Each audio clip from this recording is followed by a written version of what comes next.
ವರಮಹಾಲಕ್ಷ್ಮಿ ಹಬ್ಬ ಹತ್ತಿರ ಬಂತು. ಸೊ ಎಲ್ಲರೂ ಮನೇಲೂ ಕ್ಲೀನಿಂಗು ಆಗ್ತಾನೆ ಇರುತ್ತೆ. ಸೊ ನಾನು ಇವತ್ತಿಂದ ಕ್ಲೀನಿಂಗ್ ಸ್ಟಾರ್ಟ್ ಮಾಡ್ಕೊಳ್ಳೋಣ ಅಂತ ಅಂದ್ಕೊಂಡೆ. ಬಟ್ ಇವತ್ತು ಸ್ವಲ್ಪ ಬಿಸಿಲಿರೋದ್ರಿಂದ ಸ್ವಲ್ಪ ಮೈಗೂ ಕಣ್ಣಿಗೂ ತಂಪು ಅಂದ್ಕೊಂಡು ಸ್ವಲ್ಪ ಬಿಸಿಲು ತೊಗೊಳ್ಳೋಣ ಅಂತ ಆಚೆ ಬಂದೆ.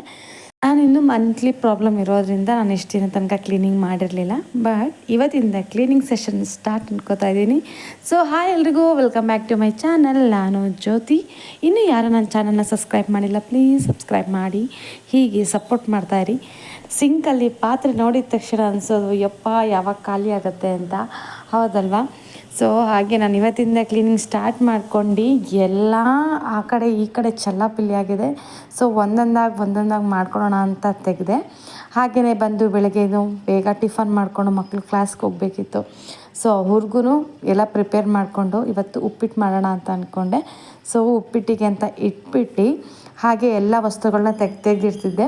ಹಾಗೆ ಅಂದ್ಕೊಳ್ಳಿ, ಎಲ್ಲ ಖಾಲಿ ಇರೋ ಪಾತ್ರೆಗಳನ್ನ ಬೇಗ ವಾಶ್ ಮಾಡ್ಕೋಬೋದು. ಬಟ್ ಎಲ್ಲದರಲ್ಲೂ ಗ್ರೋಸರೀಸ್ ತುಂಬಿರುತ್ತಲ್ವ, ಸೊ ಅದನ್ನು ತೆಗ್ದು ಮಾಡೋದು ತುಂಬ ಕಷ್ಟ.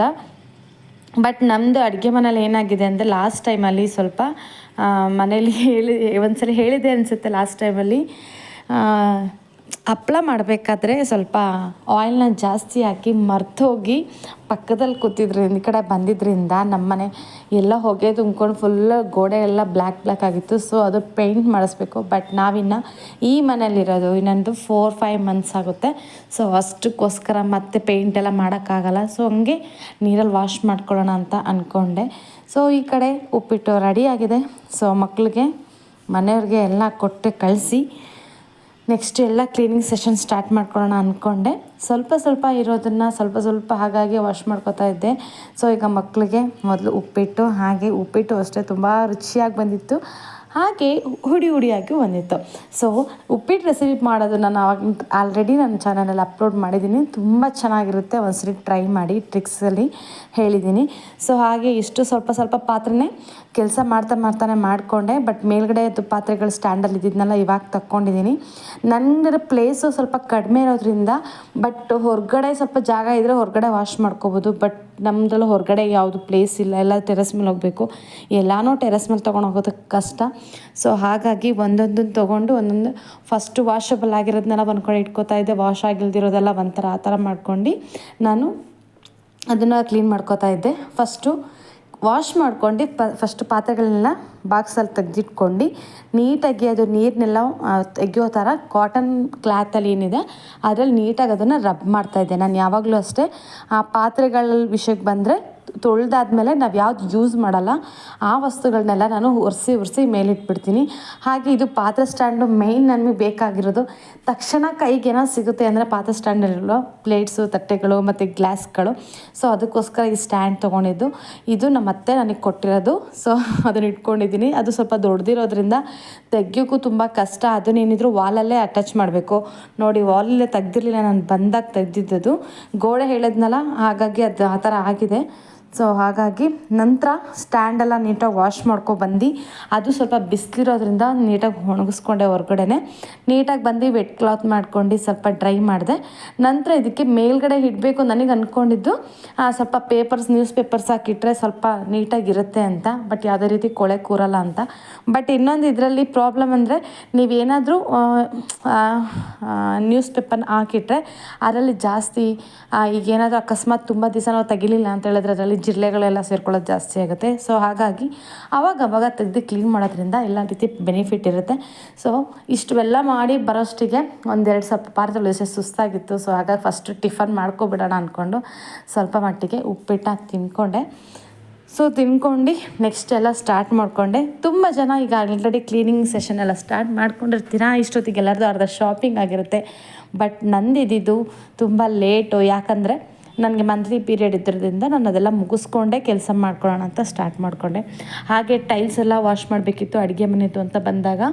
ಎಲ್ಲ ತುಂಬ ದಿನ ತನಕ ನಾವು ಅಲ್ಲೇ ಒಗ್ಗರಣೆ ಎಲ್ಲ ಮಾಡ್ತೀವಿ, ವಿಜಲ್ಸ್ ಆಗ್ತಾ ಇರುತ್ತೆ. ಸೊ ಅದ್ರದ್ದು ಹವೆ ಎಲ್ಲ ಏನಿರುತ್ತೆ ಎಲ್ಲ ಶೆಲ್ಫ್ ಮೇಲೆ ಕೂತ್ಕೊಂಡಿರುತ್ತೆ.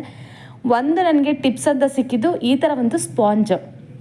ಆ ಸ್ಪಾಂಜಲ್ಲಿ ಏನಂದರೆ, ನನಗೆ ಸ್ಪಾಂಜ್ ಸಿಕ್ಕಿದ್ದು ನಮ್ಮ ಮನೆಯಲ್ಲಿ ಕೆಲಸ ನಡೀತಿದೆ ಅಲ್ವಾ. ಸೊ ಅಲ್ಲಿ ಇವಾಗ ಗಿಲೋ ನಡೀತಾ ಇದೆ. ಸೊ ಹೇಳ್ತೀವಲ್ಲ, ಅಲ್ಲಿ ಸ್ಪಂಜ್ ತರಿಸ್ಕೊಂಡಿದ್ರು. ಏನಕ್ಕೆ ಅಂತ ಅಂದ್ಕೊಂಡೆ, ಸ್ಪಂಜ್ ಅದೆಲ್ಲ ಮಾಮೂಲಿ ಗಿಲೋ ಮಾಡೋದಕ್ಕೆ ಅಂತ.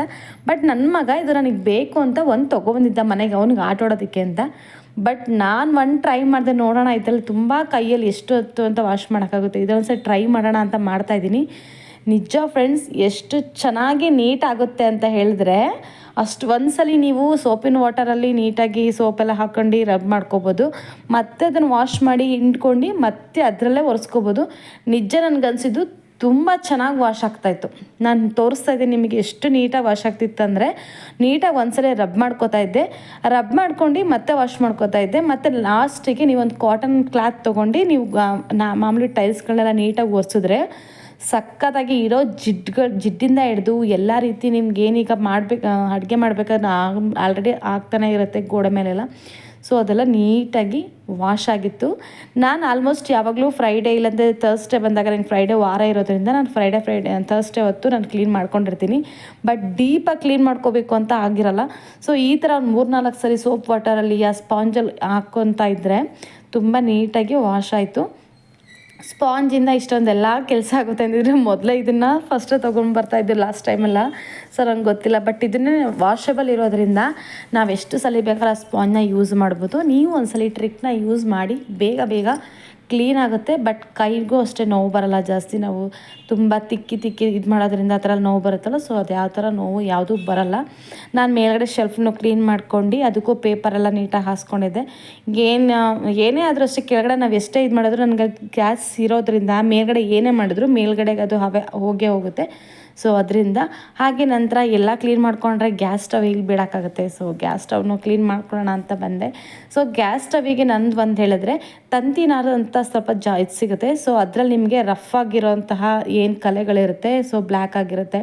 ಸೊ ಈಗಂತೂ ಹಾಲನ್ನ ಇಡ್ತಾನೆ ಇರ್ತೀವಿ, ಹಾಲು ಉಕ್ತಾನೆ ಇರುತ್ತೆ. ಮತ್ತು ಇನ್ನೊಂದು ರೊಟ್ಟಿ ಚಪಾತಿ ಎಲ್ಲ ಬೇಯಿಸ್ಬೇಕಾದ್ರೆ ಕೆಳಗಡೆ ಅದು ಮಾಮೂಲಿ ಹಾಗೆ ಆಗುತ್ತೆ. ಸೊ ಹಾಗಾಗಿ ಒಂದ್ಸಲಿ ನೀಟಾಗಿ ಈ ಥರ ವಾಶ್ ಮಾಡಿಕೊಂಡ್ರೆ ಅದು ತರಿ ಇರೋದ್ರಿಂದ ನಿಮಗೆ ನೀಟಾಗಿ ವಾಶ್ ಆಗುತ್ತೆ. ಅದಾದಮೇಲೆ ಒಂದ್ಸಲಿ ಸ್ಪಾಂಜಲ್ಲಿ ಒರೆಸ್ಕೊಬಿಟ್ರೆ ಸಖತ್ತಾಗಿ ಗ್ಯಾಸ್ ಸ್ಟವ್ ರೆಡಿ ಆಗುತ್ತೆ. ಸೊ ಹಾಗೆ ಇದನ್ನು ಮಾಡ್ಕೊಂಡು ಕ್ಲೀನ್ ಮಾಡ್ಕೊಳ್ಳೋಣ ಅಂತ ಅಂದ್ಕೊಂಡೆ. ತುಂಬ ಜನ ಆಲ್ರೆಡಿ ವರಮಹಾಲಕ್ಷ್ಮಿ ಶಾಪಿಂಗ್ ಸ್ಟಾರ್ಟ್ ಮಾಡಿರ್ತಾರೆ. ಸೊ ಸೀರೆ ಶಾಪಿಂಗ್ ಇರ್ಬೋದು, ವರಮಹಾಲಕ್ಷ್ಮಿ. ನಾನು ವರಮಹಾಲಕ್ಷ್ಮಿ ಮಾಡ್ತೀನಿ, ಬಟ್ ತುಂಬ ತೀರಾ ದೊಡ್ಡದಾಗೇನು ಮಾಡಲ್ಲ. ನಮ್ಮ ಅನುಕೂಲಕ್ಕೆ ತಕ್ಕ ಹಾಗೆ ನಾನು ಮಾಡ್ತೀನಿ. ಸೊ ಸೀರೆ ಡ್ರಾಪಿಂಗಿಂದ ಹಿಡಿದು ಏನು ಅಲಂಕಾರ ಮಾಡಬೇಕು ಎಲ್ಲನೂ ನಾನು ಯೂಟ್ಯೂಬಲ್ಲೇ ತುಂಬ ಜನ ಹೇಳ್ತಾರೆ. ಸೊ ಅದರಲ್ಲಿ ನನ್ನೊಬ್ಬರು ವೀಣಾ ಜೋಶಿ ಅಂತ ಮ್ಯಾಮ್ ಇದ್ದಾರೆ. ಸೊ ಅವರಿಂದ ನನಗೆ ಫುಲ್ ಹೆಲ್ಪ್ ಆಗಿದೆ. ಸೊ ನಿಮಗೂ ಅವ್ರ ಚಾನಲ್ ನೋಡಬೇಕಂದ್ರೆ, ಇದು ಯಾವುದೋ ಸ್ಪಾನ್ಸರ್ ಅಲ್ಲ, ಬಟ್ ಅವ್ರು ತುಂಬ ಚೆನ್ನಾಗಿ ಹೇಳ್ಕೊಡ್ತಾರೆ. ಆಲ್ಮೋಸ್ಟ್ ನಾನು ತಿಳಿದಿರೋ ಹಾಗೆ ವರಮಹಾಲಕ್ಷ್ಮಿ ಹಬ್ಬ ಅಲ್ಲ, ಅದು ವ್ರತ ಇರೋದ್ರಿಂದ ವ್ರತನ ಯಾವ ರೀತಿ ಮಾಡಬೇಕು ಅದೇ ರೀತಿ ಮಾಡಬೇಕು. ತುಂಬ ಜನ ತುಂಬ ಆಡಂಬರ ಮಾಡ್ತಾರೆ ಅಂತ ಹೇಳ್ತಾರೆ. ಬಟ್ ನಮ್ಮ ಮನಸ್ಸಿಗೆ ಎಷ್ಟು ನೆಮ್ಮದಿ ಕೊಡುತ್ತೆ, ಯಾವ ರೀತಿ ಕೊಡುತ್ತೆ ಆ ಥರ ಮಾಡಿದ್ರೆ ಒಳ್ಳೇದು ಅನ್ಕೋತೀನಿ. ನಮ್ಮ ಏನು ಹೇಳ್ತೀವಿ, ನಮಗೆ ಯಾವ ಥರ ಮಾಡಬೇಕು ಅನಿಸುತ್ತೆ ಅದು ಮಾಡಬೇಕು. ಬಟ್ ಏನೇ ನಾವು ಮಾಡಿದ್ರೂ ಅದರಲ್ಲೊಂದು ಭಕ್ತಿ ಶ್ರದ್ಧೆ ಅನ್ನೋದಿದ್ದರೆ ದೇವರು ನಿಮಗೆ ಇದೇ ಮಾಡಿ ಅದೇ ಮಾಡಿ ಅಂತ ಹೇಳಲ್ಲ. ವ್ರತದ ಥರ ಮಾಡಿ, ಹಾಗೆ ದೇವ್ರಿಗೆ ಇಷ್ಟ ಆದ ನೈವೇದ್ಯ ಮಾಡಿ ಸಂಕಲ್ಪ ಮಾಡ್ಕೊಂಡು ಮಾಡೋದ್ರಿಂದ ಎಲ್ಲ ನಮ್ಮ ಇಚ್ಛೆಗಳು ಈಡೇರುತ್ತೆ. ಸೊ ಹಾಗಾಗಿ ನಾನು ಲಾಸ್ಟು ಒಂದು 5 years 6 years ಆಯಿತು ನಾನು ವರಮಹಾಲಕ್ಷ್ಮಿ ಹಬ್ಬನ ಸ್ಟಾರ್ಟ್ ಮಾಡಿಕೊಂಡು. ಫಸ್ಟಿಂದ ನಾನು ಸ್ಟಾರ್ಟ್ ಮಾಡ್ಕೊಂಡಿದ್ದು ಮೊದಲನೇ ವರ್ಷದಿಂದ ಸ್ಟಾರ್ಟ್ ಮಾಡ್ಕೊಂಡಿದ್ದು. ಬಟ್ 5 ವರ್ಷದಿಂದ ಸ್ವಲ್ಪ ಅದರಿಂದ 5 ವರ್ಷದಿಂದ ಬೆಳವಣಿಗೆ ಅಂತ ಹೇಳ್ತೀವಲ್ವ. ಸೊ ಅದರಿಂದ ಸ್ವಲ್ಪ ಚೆನ್ನಾಗಿ ಮಾಡ್ತಾಯಿದ್ದೀನಿ. ಬಟ್ ಸ್ಟಾರ್ಟ್ ಮಾಡ್ದಂಗಿದ್ದ ನಾನು ಅಷ್ಟೊಂದು ನಿಜ ನೀಟ್ ಅಷ್ಟೊಂದು ಬರ್ತಿರ್ಲಿಲ್ಲ. ನನಗೆ ಸೀರೆ ಡ್ರಾಪಿಂಗ್ ಬರ್ತಾ ಇರಲಿಲ್ಲ. ಕಳಸ ಇಟ್ಟು ಕೆಳಗಡೆ ಸೀರೆ ಎಲ್ಲ ಇಟ್ಬಿಟ್ಟು ಮಾಡ್ತಾಯಿದ್ದೆ. ಬಟ್ ಅದರಿಂದ ನಮ್ಗೆ ಹೇಳ್ತೀವಲ್ವ, ಒಂದೇನಾದರೂ ವ್ರತ ಮಾಡಿದಾಗ ಅದ್ರದ್ದು ಪ್ರತಿಫಲ ಹೇಗೆ ಸಿಗುತ್ತೆ ಅಂತ. ಸೊ ಆ ಪ್ರತಿಫಲದಿಂದ ವರ್ಷ ನನಗೆ ಅದು ಏಳಿಗೆ ಆಗ್ತಾ ಬಂತು. ಸೊ ಹಾಗಾಗಿ ನಾನು ವರ್ಷ ನಾನು ಕೇಳ್ಕೊಳ್ಳೋದೇ ಸಂಕಲ್ಪ ಮಾಡ್ಕೊಳ್ಳೋದೇ ಹಾಗೆ ವರ್ಷದಿಂದ ವರ್ಷಕ್ಕೆ ಹೆಚ್ಚಾಗಲಿ ಅಂತ ಕೇಳ್ಕೊಂಡೆ ನಾನು ವ್ರತ ಮಾಡೋದು. ಸೊ ಹಾಗಾಗಿ ದೇವರು ನಮ್ಗೆ ಯಾವುದೋ ಆ ಥರ ವ್ರತ ಮಾಡೋದ್ರಿಂದ ಈ ಥರ ಆಗಿದೆ, ಆ ಥರ ಆಗಿದೆ ಅಂತ ಹೇಳಿಲ್ಲ. ನನಗಿನ್ನೂ ಚೆನ್ನಾಗೇ ಆಗಿದೆ. ಬಟ್ ಒಂದು ಹೇಳೋದಂದರೆ ಮನಸ್ಸಲ್ಲಿ ಶುದ್ಧತೆ ಇರಬೇಕು. ಪೂಜೆ ಮಾಡಬೇಕಾದ್ರೆ ಕಡಿಮೆನೇ ಆಗಲಿ ಐಟಮ್ಸ್ಗಳು, ನಾವೇನೇ ಮಾಡೋದ್ರಲ್ಲಿ ಕಡಿಮೆನೇ ಆಗಲಿ, ದೇವರಿಗೆ ಅದನ್ನೇ ಭಕ್ತಿಯಿಂದ ಅರ್ಪಿಸಿದ್ರೆ ತುಂಬ ಒಳ್ಳೆಯದು. ಸೊ ಹಾಗಾಗಿ ನೀವು ವ್ರತ ಮಾಡ್ತೀರಾ, ಈ ವರ್ಷದಿಂದ ಯಾರ್ಯಾರು ವ್ರತ ಸ್ಟಾರ್ಟ್ ಮಾಡ್ತೀರಾ ಅವ್ರಿಗೆಲ್ಲ ಒಳ್ಳೆಯದಾಗಲಿ. ಸಂಕಲ್ಪ ನೀಟಾಗಿ ಮಾಡ್ಕೊಳ್ಳಿ, ಪೂಜೆ ಚೆನ್ನಾಗಿ ಮಾಡ್ಕೊಳ್ಳಿ. ಬಟ್ ತುಂಬ ಜನ ಹೇಳೋದು ದೊಡ್ಡವ್ರು ಹೇಳ್ತಾರಲ್ವ, ಸೊ ಯಾವುದೋ ಸಾಲ ಮಾಡಬೇಡಿ ಅಂತ. ಸೊ ಅದು ಯಾರು ಆ ಥರ ಮಾಡೋಕ್ಕೆ ಹೋಗಬೇಡಿ. 1 ವರ್ಷ ಸಂಕಲ್ಪ ಮಾಡ್ಕೊಂಡು ಮುಂದಿನ ವರ್ಷದಿಂದ ಎಲ್ಲ ಏಳಿಗೆ ಆಗಲಿ ಅಂತ ಮಾಡಿ, ಹೌದು ಎಲ್ಲ ಒಳ್ಳೆಯದಾಗುತ್ತೆ. ನಾವು ವರಮಹಾಲಕ್ಷ್ಮಿ ಅಂತಲೇ ಅಲ್ಲ, ನಾವು ಡೈಲಿ ಏನು ಮನೇಲಿ ಪೂಜೆ ವಾರಗಳು ಮಾಡ್ತೀವಿ ಅದೆಲ್ಲ ನೀಟಾಗಿರಬೇಕು. ಹಾಗೆ ಅಡುಗೆ ಮನೆದು ತುಂಬ ಥರ ಇರುತ್ತೆ. ಸೊ ಆ ಥರ ನಾವು ಅಷ್ಟೇ ನೈಟ್ ಹೊತ್ತು ಪಾತ್ರೆನೆಲ್ಲ ವಾಶ್ ಮಾಡ್ಕೋಬೇಕು, ಸ್ಟವ್ಗಳನ್ನ ಯಾವಾಗಲೂ ನೀಟಾಗಿ ಇಟ್ಕೋಬೇಕು. ಸೊ ಇದೆಲ್ಲ ಚಿಕ್ಕ ಚಿಕ್ಕ ಮ್ಯಾಟರು ಮನೆ ಏಳಿಗೆಗೆ ತುಂಬ ಒಳ್ಳೆಯದು. ಅನ್ನನೂ ಅಷ್ಟೇ, ಯಾವುದೇ ನಾವು ವಸ್ತುಗಳನ್ನ ಅಡುಗೆ ಮಾಡಿದ್ರು ವೇಸ್ಟ್ ಮಾಡಬಾರ್ದು. ಅದರಲ್ಲಿ ಯಾವಾಗಲೂ ಧಾನ್ಯಲಕ್ಷ್ಮಿ ಇರ್ತಾಳೆ ಅಂತ ಅನ್ಕೋತೀವಿ. ಹಣನೂ ಅಷ್ಟೇ ಯಥೇಚ್ಛವಾಗಿ ಸುಮ್ಮನೆ ಯಾವುದಕ್ಕೋ ಖರ್ಚು ಮಾಡ್ಕೊಳ್ಳೋದು, ಅದನ್ನು ಮಾಡೋಕ್ಕೆ ಹೋಗಬೇಡಿ. ಅದರಲ್ಲೂ ಅಷ್ಟೇ ನಾವು ಧನಲಕ್ಷ್ಮಿನ ನಾವು ಅವಮಾನ ಮಾಡ್ದಂಗೆ ಆಗುತ್ತೆ. ಯಾವುದಕ್ಕೆ ತುಂಬ ಪ್ರೆಷಿಯಸ್ ಅಂತ ಹೇಳ್ತೀವಲ್ವ, ಯಾವುದಕ್ಕೆ ಖರ್ಚು ಅನಗತ್ಯ ಇಲ್ಲದೇ ಇರೋಂಥ ಅಗತ್ಯ ಇರೋದಕ್ಕೆ ಮಾತ್ರ ದುಡ್ಡನ್ನ ಖರ್ಚು ಮಾಡಿ ಸೇವಿಂಗ್ಸ್ ಮಾಡ್ಕೊಳ್ಳಿ. ಒಂದು ಹೇಳಬೇಕಂದ್ರೆ ಸೇವಿಂಗ್ಸ್ ಮಾಡಿಕೊಂಡ್ರೆ ನಮಗೆ ನಾವು ಆಗ್ತೀವಿ, ಯಾರೂ ಬರಲ್ಲ. ನಾನು ಒಂದು ಕಡೆ ಹೇಳ್ಕೊಳ್ಳೋದಾದರೆ ನಮಗೆ ಆರೋಗ್ಯ ಸಮಸ್ಯೆನೇ ಆಗಲಿ, ಒಂದು ದುಡ್ಡಿನ ಪರಿಸ್ಥಿತಿನೇ ಆಗಲಿ, ನಾವು ಚೆನ್ನಾಗಿದ್ರೆ ಮಾತ್ರ ಎಲ್ಲ ಬರ್ತಾರೆ ಹೊರತು ನಮ್ಮ ಹತ್ರ ದುಡ್ಡಿಲ್ಲ ಅಂದರೆ ಯಾರೂ ಬರಲ್ಲ. ಸೊ ಅದೊಂದು ನಾನು ಇಲ್ಲಿ ತಕ್ಕವಾಗಿ ನಿಜವಾಗ್ಲೂ ತಕ್ಕ ಪಾಠ ಅಂತ ಹೇಳ್ತೀವಲ್ವ, ಸೊ ಅದು ತುಂಬ ಚೆನ್ನಾಗಿ ಕಲ್ತಿದ್ದೀವಿ. ಸೊ ಹಾಗಾಗಿ ಹೇಳ್ತಾ ಇರೋದು, ಇದ್ದಾಗ ಎಲ್ಲರೂ ಬರ್ತಾರೆ, ಇಲ್ಲಿದ್ದಾಗ ಯಾರೂ ಬರಲ್ಲ. ಸೊ ಹಾಗಾಗಿ ಸ್ವಲ್ಪ ಮನಿನ ಸೇವ್ ಮಾಡ್ಕೊಳ್ಳಿ. ಸುಮ್ಮನೆ ಖರ್ಚು ಮಾಡೋದಕ್ಕಿಂತ ಸ್ವಲ್ಪ ನಮ್ಮದು ಅಂತ ಉಳಿಸ್ಕೊಂಡ್ರೆ ನಮಗೆ ಕಷ್ಟ ಕಾಲದಲ್ಲಿ ಅದು ಯೂಸ್ ಆಗುತ್ತೆ. ಮನೇಲಿ ಯಾವಾಗಲೂ ಅಷ್ಟೇ ಒಂದು ಸೇವಿಂಗ್ಸ್ ಅಂತ ಒಂದು ಮಾಡ್ಕೊಂಡು, ಯಾವಾಗಲೂ ಒಂದು ವರಮಹಾಲಕ್ಷ್ಮಿ ಸೇವಿಂಗ್ಸೇ ಅಂತ ಅಲ್ಲ, ನೀವೊಂದು ಗೋಲ್ಕ ಅಂತ ಹೇಳ್ತೀವಿ, ಅದು ಸೇವಿಂಗ್ಸ್ ಅಂತ ಬಾಕ್ಸ್ ಬರುತ್ತೆ, ಅದರಲ್ಲಿ ನಿಮ್ಮದಲ್ಲ ಅಂತ ಒಂದು ಸೇವಿಂಗ್ಸ್ ಮಾಡ್ಕೊಳ್ಳಿ. ಅದು ನಿಮ್ಮ ಕಷ್ಟ ಪರಿಸ್ಥಿತಿಗಳಿಗೆ, ಈಗ ಆರೋಗ್ಯ ಒಂದೊಂದ್ಸಲ ಕೆಟ್ಬಿಡುತ್ತೆ, ಹೇಳ್ಕೊಂಡೇ ಬರಲ್ಲ ಆರೋಗ್ಯ. ಸೊ ಹಾಗಾಗಿ ಅನಾರೋಗ್ಯ ಬಂದ್ಬಿಡುತ್ತೆ. ಸೊ ಅದಕ್ಕೋಸ್ಕರ ಅದಕ್ಕೆ ಸೇವಿಂಗ್ಸ್ ಅಂತ ಇಟ್ಕೊಳ್ಳಿ. ಇರೋದಕ್ಕೇ ಪದೇ ಹೋಗಿ ಖರ್ಚು ಮಾಡೋದಕ್ಕಿಂತ ಬೆಟರ್ ಇದೆ ಅಲ್ವಾ, ಅದರಲ್ಲೇ ಅನುಗುಣವಾಗಿ. ಈಗ ತುಂಬ ಜನ ಫ್ಯಾಷನೇಟ್ ಆಗಿದ್ದಾರೆ, ತುಂಬ ಥರ ಅವರು ಡೆಕೋರೇಷನ್ ಮಾಡಬೇಕು, ನನಗೆ ಈ ಥರ ವಸ್ತುಗಳು ಆ ಥರ ವಸ್ತುಗಳು ಅಂತ ಎಲ್ಲ ತಂದು ಮಾಡ್ಕೋಬೇಕು ಅಂತ ಎಲ್ಲ ಇರುತ್ತೆ. ಬಟ್ ಅದರಲ್ಲೂ ಮಾಡ್ಕೊಳ್ಳಿ, ಸ್ವಲ್ಪ ಸೇವಿಂಗ್ಸ್ ಮಾಡ್ಕೊಳ್ಳಿ. ನಾನು ಅಷ್ಟೇ ನಿಮ್ಗೆ ಹೇಳಬೇಕು, ನಾನು ನಿಮಗೆ ಫ್ರಿಜ್ಜಲ್ಲಿ ತೋರಿಸ್ದೆ ನಾನು ಬಾಕ್ಸ್ಗಳನ್ನ ಇಟ್ಟಿರೋದು. ನಾನು ಯಾವುದೇ ರೀತಿ ಇದು ವೆಜಿಟೇಬಲ್ ಸ್ಟೋರೇಜ್ ಏನೂ ತೊಗೊಂಡಿಲ್ಲ, ಹೊಸ ಮನೆಗೆ ಹೋಗಿ ತಗೊಳೋಣ ಅಂತ. ಹಳೆ ಮೇಲೆ ಇದ್ದರು. ಇವಾಗ ಬಾಕ್ಸ್ಗಳಲ್ಲಿ ಏನೇನು ನಾವು ಏನೋ ತರಿಸ್ತೀವಿ, ಈಗ ಫ್ರಿಜ್ಜಲ್ಲಿ ಇಡೋದಾದರೆ ಐಸ್ ಕ್ರೀಮ್ ಬಾಕ್ಸ್ಗಳು ತರಿಸ್ತೀವಿ, ಅದನ್ನು ನಾನು ವೇಸ್ಟ್ ಮಾಡಲ್ಲ. ಯಾವ್ಯಾವ ಬಾಕ್ಸ್ಗಳು ಸಿಗುತ್ತೆ ನಾನು ಯಾವುದೂ ವೇಸ್ಟ್ ಮಾಡೋಕ್ಕೋಗಲ್ಲ, ಅದೆಲ್ಲ ಸ್ಟೋರೇಜ್ ಆಗಿ ಯೂಸ್ ಮಾಡ್ತೀನಿ. ಸೊ ಹಾಗಾಗಿ ನಿಮಗೂ ಅದನ್ನು ಹೇಳ್ತೀನಿ. ಸುಮ್ಮನೆ ಬಿಸಾಡೋ ಬದಲು ನಾವು ಅದನ್ನು ಮನೆಯಲ್ಲೇ ಯೂಸ್ ಮಾಡ್ಕೋಬೋದು. ಅದರಲ್ಲೂ ಈಗ ಬೇಕಾದ ಥರ ಅದನ್ನು ಡೆಕೋರೇಟ್ ಮಾಡ್ಕೊಂಡು ಯೂಸ್ ಮಾಡ್ಕೋಬೋದು. ಸೊ ಅದನ್ನು ಮಾಡ್ಕೊಳ್ಳಿ ಅಂತ ಹೇಳಿದೆ. ಸುಮ್ಮನೆ ಸುಮ್ಮನೆ ದುಡ್ಡು ಖರ್ಚು ಮಾಡೋದಲ್ಲೇ ಸ್ವಲ್ಪ ಮಟ್ಟಿಗೆ ಇರಬೇಕು ಖರ್ಚು ಅನ್ನೋದು, ಬಟ್ ತೀರಾ ಮಟ್ಟಿಗೆ ಖರ್ಚು ಮಾಡ್ಕೊಳಕ್ಕೆ ಹೋಗಬೇಡಿ, ಸಾಲ ಮಾಡ್ಕೊಳಕ್ಕೆ ಹೋಗ್ಬಿಡಿ ಅಂತ ಒಂದು ಟಿಪ್ಸ್ ಹೇಳ್ತೀನಿ. ಹಾಗೆ ಇವತ್ತು ನಾನು ಎಲ್ಲ ಕ್ಲೀನಿಂಗ್ ಮಾಡ್ಕೊಂಡು ಬೆಡ್ಶೀಟು, ಬೆಡ್ ಸ್ಪ್ರೆಡ್ಸು ಏನೇನಿದೆ ಎಲ್ಲನೂ, ಮತ್ತು ಸ್ಕ್ರೀನ್ಸ್ಗಳೆಲ್ಲ ವಾಶ್ ಮಾಡಬೇಕಿತ್ತು. ಸೊ ಬಿಸಿಲಿರೋದ್ರಿಂದ ಎಲ್ಲ ರೀತಿ ಎಲ್ಲನೂ ವಾಶ್ ಮಾಡ್ಕೊಂಡು ಪ್ರಿಪೇರ್ ಮಾಡಿಕೊಂಡೆ ಹಬ್ಬಕ್ಕೆ. ಸೊ ಇವತ್ತಿಂದು ಪೂರ್ತಿ ಇವತ್ತೆಲ್ಲ ಹಬ್ಬದ್ದು ಕ್ಲೀನಿಂಗ್ ಮಾಡಿಕೊಂಡೆ ಒಂದಿನ. ಈಗ ಸಟರ್ಡೆ ಬೆಳಗ್ಗೆ ಸ್ಟಾರ್ಟ್ ಮಾಡಿಕೊಂಡು ನನಗೆ ಸಟರ್ಡೆ ನೈಟು 10 o'clock ಆಗಿತ್ತು ನಂದು ಫುಲ್ಲು ಕ್ಲೀನಿಂಗ್ ಮುಗಿಯೋಷ್ಟಿಗೆ. ನನಗೆ ರಾತ್ರಿ ವಿಡಿಯೋ ಮಾಡೋಕ್ಕಾಗಲಿಲ್ಲ. ಇದು ಮಾರ್ನಿಂಗ್ದು, ಇದು ಸಂಡೇ ಮಾರ್ನಿಂಗು. ಸೊ ತೋರಿಸ್ತಾ ಇದ್ದೀನಿ.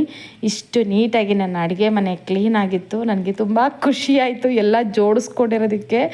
ಒಂಥರ ಏನೋ ಎಷ್ಟೇ ನೀವು ಕ್ಲೀನ್ ಮಾಡಿಕೊಂಡ್ರು ಹಬ್ಬಕ್ಕೆ ಅಂತ ಕ್ಲೀನ್ ಮಾಡ್ತೀವಲ್ವ, ಅದು ಸಕ್ಕತ್ತಾಗಿ ಅನಿಸುತ್ತೆ. ಒಂದು ನೆಮ್ಮದಿ ನಿಟ್ಟುಸಿರು ಬಿಟ್ಟಂಗಾಗುತ್ತೆ. ಸೊ ಇವತ್ತಿನ ಲಾಗು ಇಷ್ಟೇ. ಮತ್ತೆ ಮುಂದಿನ ಲಾಗಲ್ಲಿ ಭೇಟಿಯಾಗೋಣ.